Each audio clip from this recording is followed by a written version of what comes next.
Hi hello guys, అందరికీ నమస్తే. Welcome to my channel. యాక్చువల్గా ఈరోజు నేను ఇప్పుడు ప్రజెంట్ చాలా గర్ల్స్ ఫేస్ చేస్తున్న ఒక ఇష్యూ నేను దాని గురించి డిస్కస్ చేస్తాను. అంటే నాకున్న నాలెడ్జ్, బీఎస్సీ నర్సింగ్ స్టూడెంట్ అనమాట. నాకు కొంచెం మెడికల్ టచ్ ఉండింది.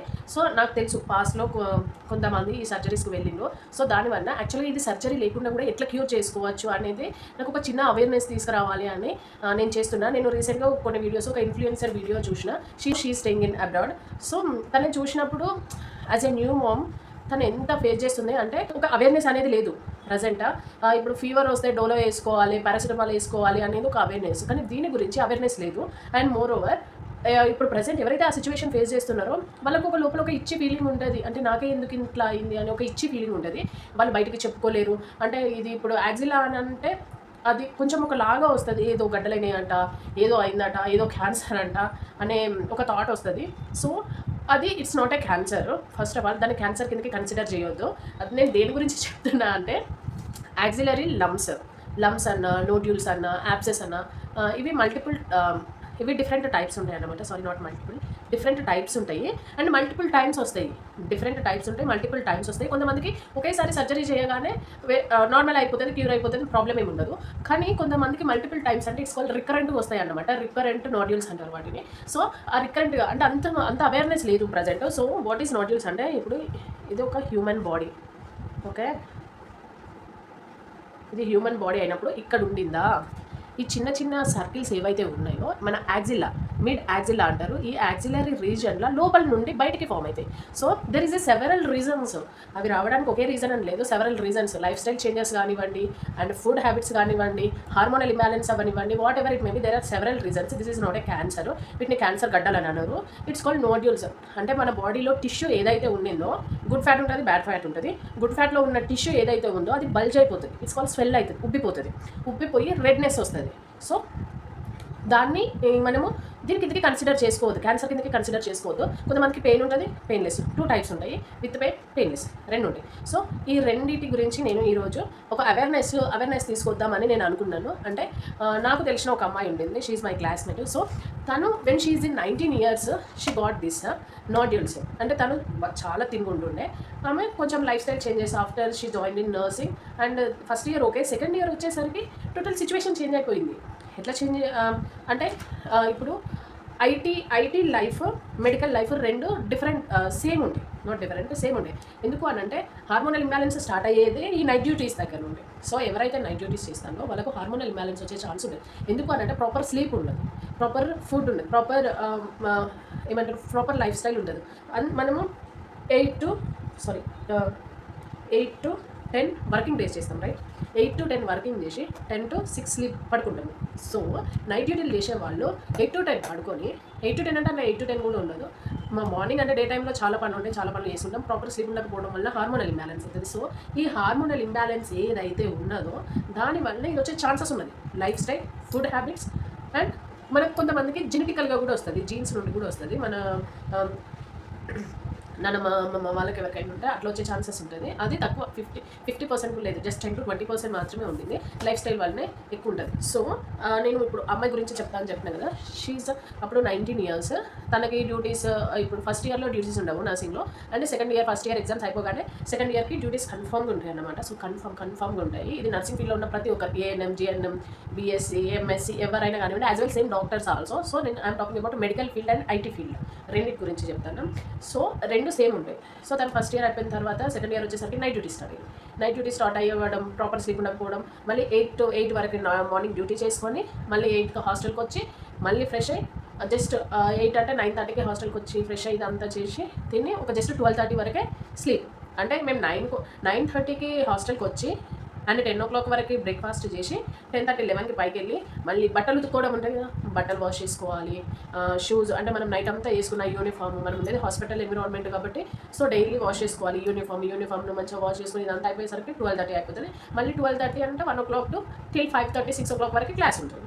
సో పడుకోవడానికి టైం ఎక్కడ ఉంది, టైం ఉండదు. సో ఇట్లా 1 month ఉంటుంది అనమాట. ఒక్కొక్క హాస్పిటల్లో కొంతమందికి డే డ్యూటీస్ ఉంటాయి, కొంతమందికి నైట్ డ్యూటీస్ ఉంటాయి, కొంతమందికి 10 days ఉంటాయి, 15 days ఉంటాయి, 1 month ఉంటాయి.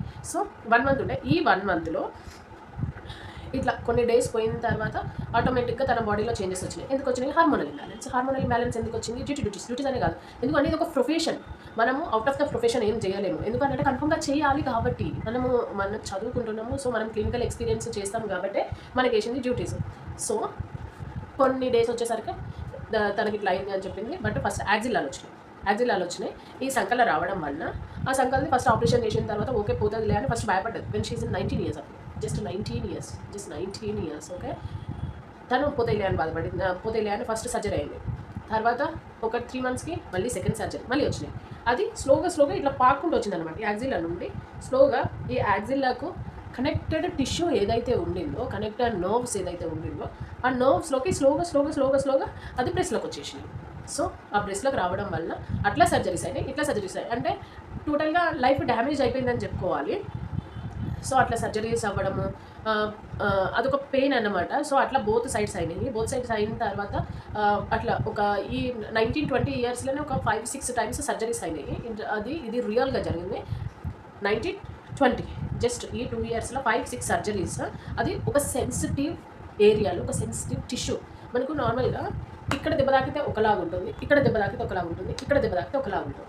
ఓకే, సో మనకు సెన్సిటివ్ పార్ట్స్ అనేటివి కొన్ని ఉంటాయి. ఆ సెన్సిటివ్ పార్ట్స్ని కట్ చేసి అందులో తీయడం అంటే ఇట్లా మల్టిపుల్ టైమ్స్, ఇట్స్ 6 times అయింది. సో 5 to 6 times సర్జరీస్ అయిన తర్వాత దెన్ మేజర్ మిస్టేక్ డాక్టర్స్ది కూడా ఉన్నది. ఒకటి వెళ్ళగానే దానికి వెంటనే సర్జరీ చేయడమే సొల్యూషన్ కాదు. ఫస్ట్ మనకు ముందు ఫ్రీగా కొంచెం కౌన్సిలింగ్ ఇవ్వాలి. ఆ కౌన్సిలింగ్ దేని గురించి? లైఫ్ స్టైల్ గురించి, నిద్రపోవడం గురించి, 6 to 8 hours స్లీప్ గురించి, ఫుడ్, లైఫ్ స్టైల్, ఇట్లాంటి వాటి అన్నిటి గురించే చెప్పాలి. ఇక్కడ అవేర్నెస్ లేకపోవడమే మేజర్ ఇష్యూ. అవేర్నెస్ ఉంటే సో వాళ్ళకి వస్తుంది. దెన్ ఇప్పుడు అది 2 yearsలో 6 సర్జరీస్ చేసింది. ఇప్పుడు ఆల్మోస్ట్ 10 years అవుతుంది, ఇంతవరకు ఏ సర్జరీ లేదు. సర్జరీ ఎందుకు లేదు అంటే నాతో పాటు చదువుకున్న పిల్లల్లో అప్పుడు ఉన్న గర్ల్స్లలో చాలా మందికి వచ్చింది, ఒకరికి రాలేదు. ఒకరికి వచ్చింది అని అంటే అది డిఫరెంట్, అది జెనెటికల్గా అని కూడా అనుకోవచ్చు, కానీ జెనెటికల్గా హిస్టరీ లేదు. సో అట్లా చాలా మందికి వచ్చింది, ఒకరికి రాలేదు. చాలామంది తెలిసిన వాళ్ళు more than 10 to 15 members surgeries చేయించుకున్నారు. అంతకుముందు సర్జరీస్ చేసుకున్నారు, ఇప్పుడు చేసుకున్నారు. సో ఇప్పుడు అది ఎక్కువ అయిపోయింది, ఎందుకంటే లైఫ్ స్టైల్ ఇంకా ఎక్కువ చేంజ్ అయింది, ఎక్కువ అయిపోయింది. సో అప్పుడు కానీ టిల్ ఇప్పటివరకు ఈ 8 to 9 years ఆఫ్ గ్యాప్లో దానికి ఏ సర్జరీ లేదన్నమాట. సో అది సో దానికి లైఫ్ స్టైల్ చేంజ్ చేసుకున్నది ఏంటిది అని అంటే maximum 8 to 6 hours sleep, at least 6 hours sleep అనేది కన్ఫర్మ్గా కావాలి. 6 hours స్లీప్ అంటే 11కి పడుకున్నా కూడా మార్నింగ్ 5:30 to 6 o'clock వరకు లేవచ్చు. సో 11కి పడుకున్న 6 o'clock. And more over cool drinks, junk food, biryanis ఇవన్నీ స్టాప్ చేయాలి, కంప్లీట్గా స్టాప్ చేయాలి. అంటే మన హెల్త్ మన కంట్రోల్లోకి వచ్చేంత వరకు నిల్చుంటే. ప్రజెంట్ ఎవరైతే ఈ ఇష్యూ ఫేస్ చేస్తున్నారో వాళ్ళకు నేను కొన్ని టిప్స్ చెప్తాను.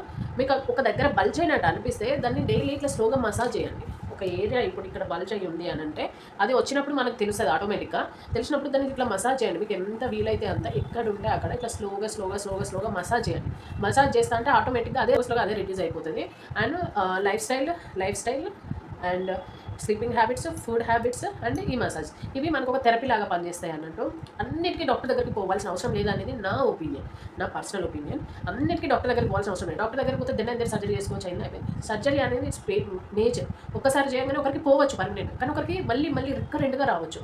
సో దానికి ఇన్స్టెడ్ ఆఫ్ ఒకసారి వెళ్ళి సర్జరీ చేసుకొని ఒళ్ళు నష్టం చేసుకోవడం కన్నా మన లైఫ్ స్టైల్ చేంజ్ చేసుకుంటే బెటర్ కదా. స్లోగా మసాజ్ చేస్తే అది రెడ్యూస్ అయిపోతుంది కదా.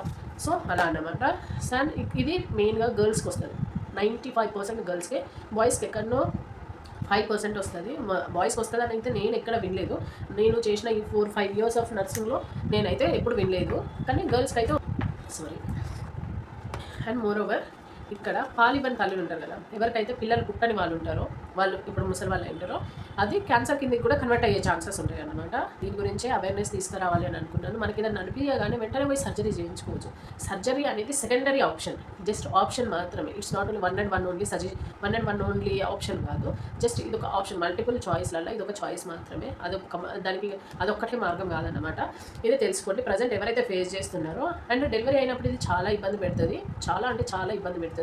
ఐ హోప్ మీకు ఈ వీడియో నచ్చిందని అనుకున్నా. నచ్చితే ఒకరికైనా షేర్ చేయండి, ఒకరికైనా యూజ్ అవుతుంది. ఎందుకు అని అంటే మల్టిపుల్ టైమ్స్ సర్జరీస్ చేయించుకోవాలి అని అంటే ఇది ఒక హ్యూమన్ బాడీ. అందులో అనస్థిషియా ఇవ్వడం వల్ల వచ్చే కాంప్లికేషన్స్ వేరు, మతిమరుపు వస్తుంది. అనస్థిషియా ఎక్కువ తీసుకోవడం కన్నా వితౌట్ అనస్థిషియా సర్జరీ చేయడం రాదు. సర్జరీ లేకుండా అనస్థిషియా ఇట్లా చేయడం రాదు. అనస్థిషియా తీసుకోవడం వల్ల కూడా మతిమరుపు ఎక్కువ అవుతుంది, యాంగర్ ఇష్యూస్ వస్తాయి, బాడీ చేంజెస్ అవుతాయి. ఒక్కటే అని చెప్పలేమండి. ఒక మనిషి డెలివరీ చేసినప్పుడు 1 or 2 డెలివరీస్కి తన బాడీ ఎంత స్ట్రగుల్ అయిపోతుంది.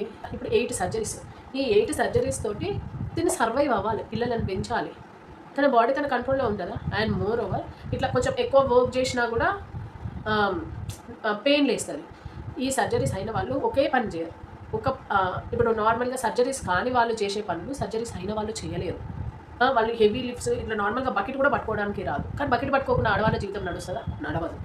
బకెట్ కూడా పట్టుకోనికి రాదు. ఇల్లు ఊడవడానికి కూడా ప్రాబ్లం ఉంటుంది, తుడవడానికి కూడా ప్రాబ్లం ఉండిందో. ఫర్ సపోజ్ ఇది అనుకుందాము, ఇది ఉందా, దీన్ని కట్ చేసి ఇది ఉందా, ఇక్కడ లంప్ వచ్చింది. Okay, it's called nozzle. ఈ లంప్ వచ్చింది. ఈ లంపును కట్ చేసి తీయాలి అని అంటే ఇప్పుడు ఇంత సర్జరీ చేసి దీన్ని ఓపెన్ చేసి ఈ లంపును తీస్తారు. ఓకే, ఈ లంపును తీసేసిన తర్వాత స్టిచ్ చేయొచ్చు. ఫర్ సపోజ్ ఈ లంప్ అనేది డెప్త్ ఉన్నది అంటే నర్వ్స్, మెయిన్ ఆర్టరీస్ నర్వ్స్కి కనెక్ట్ అయి ఉంటాయి. లోపల ఉన్న పెద్ద నరాలు ఉంటాయి కదా, చిన్న నరాలకు వస్తే ప్రాబ్లం ఉంటుంది. పెద్ద నరాలకు అటాచ్ అయ్యి ఉంటే ఒక్కొక్కసారి ఇప్పుడు ఇది యాక్సిలా అనుకుందామండి, ఈ పెద్ద నరం కూడా కట్ అయిపోయే ఛాన్స్ ఉంటుంది కదా. సో దానివల్ల ఇంకా పెద్ద ఇష్యూస్ వస్తాయి. సో మనకి ఇది ఒక సెన్సిటివ్ ఏరియా, ఈ పార్ట్ అనేది ఒక సెన్సిటివ్ ఏరియా. ఒక్కొక్కసారి హై ప్రోటీన్ తీసుకోవడం వల్ల కూడా అది పెయిన్ వేస్తాయి అన్నమాట. మళ్ళీ ఉబ్బడము అంటే స్వెల్ అయ్యి, రెడ్నెస్ అయ్యి, ఉబ్బి అట్లా ప్రాబ్లం అవుతుంది, ఇట్లా ప్రాబ్లం అవుతుంది. సో అన్ని విధాలుగా ప్రాబ్లం అవుతుంది. సర్జరీ అనేది అసలు మన ఉండే ఆప్షనే కాదు. ఇది జస్ట్ మన చేతిలో లేదని దేవుడి మీద వదిలిపెడతాము అట్లా అన్నమాట. సో ప్లీజ్ మీ దాంట్లో ఎవరైనా ఈ వీడియో చూస్తే ఇంకెవరైనా ఉన్న వాళ్ళకి షేర్ చేయండి. అది ఇట్లా మసాజ్ చేయడం వలన వెళ్తుంది, లైఫ్ స్టైల్ చేంజ్ చేసుకోవడం వలన కూడా పోతాయి, హార్మోనల్ ఇంబ్యాలెన్స్ను సరి చేసుకోవడం వలన పోతాయి. ఓకే, సర్జరీ ఒక్కటే మార్గం కాదు. స్పెషల్గా గర్ల్స్కి, ఆడవాళ్ళు స్పెషల్గా అసలు దీన్ని అవాయిడ్ చేయడమే బెటర్. సర్జరీ అనేది అవాయిడ్ చేయడమే బెటర్. వస్తాయి లైఫ్లో ఎన్నో వస్తాయి. వచ్చిన దానికి నాకు ఈ మెడకాడ నొప్పి అయింది కదా మెడనే కోసేసుకుంటాను అంటే కుదరదు కదా. సో దానికంటూ ఉంటాయి. అది వచ్చినప్పుడు దాన్ని స్లోగా ఇట్లా మసాజ్ చేసుకుంటా, దాన్ని రెడ్యూస్ చేసుకుంటా, హార్మోనల్ ఇంబ్యాలెన్స్ని కరెక్ట్ చేసుకుంటా, food habits, sleeping habits, life style change చేసుకున్నాం అనుకో ఆటోమేటిక్గా ఉంది. ఇదే అనమాట నా టాపిక్. నేను ఈ టాపిక్ గురించి డిస్కస్ చేయాలి అని అనుకున్నాను. హెల్త్ ప్రాబ్లమ్కి ఒక సొల్యూషన్ ఉన్నది. ఆ సొల్యూషన్ వచ్చేసి సూర్య నమస్కారాలు చేస్తారు కదా, 12 సూర్య నమస్కారాలు ఉంటాయి. ఆ 12 సూర్య నమస్కారంలో ఈ సొల్యూషన్ ఉన్నది. For infertility, thyroid, for weight loss, for అన్నిటికీ సొల్యూషన్ ఉన్నది సూర్య నమస్కార హెల్త్ బెనిఫిట్స్ అని ఒక్కసారి గూగుల్ చేయండి. సో మీకు అన్నీ వచ్చేస్తాయి. మనం ఒక పోజ్ చేసినాము అని అంటే ఒక్కసారి ఒకే సూర్య నమస్కారంలో 12 కవర్ అవుతాయి, 12 యాంగిల్స్ కవర్ అవుతాయి అన్నమాట. సో మ్యాక్సిమం తగ్గే ఛాన్స్ ఉంటుంది. మ్యాక్సిమం ఇప్పటి వరకు మళ్ళీ తనకు ఆ ఇష్యూ రాలేదు. తను 2 years ఫేస్ చేసింది ఒకటి, ఇప్పటి వరకు తనకు ఆ ఇష్యూ రాలేదు. సో ఎందుకు రాలేదు అని అంటే lifestyle, food habits, hormonal ఇంబ్యాలెన్స్ని కరెక్ట్ చేసుకోవడం దీనివల్ల. అండ్ మనకి ఎక్కడైనా వచ్చింది అని అనిపించినప్పుడు వెంటనే దాన్ని మసాజ్ చేసుకోవాలి స్లోగా. ఒకవేళ అప్పటికి కూడా తగ్గకపోతే డాక్టర్ని కన్సల్ట్ చేయొచ్చు. నచ్చితే కనుక please give a Thums up. Okay, bye guys, thank you.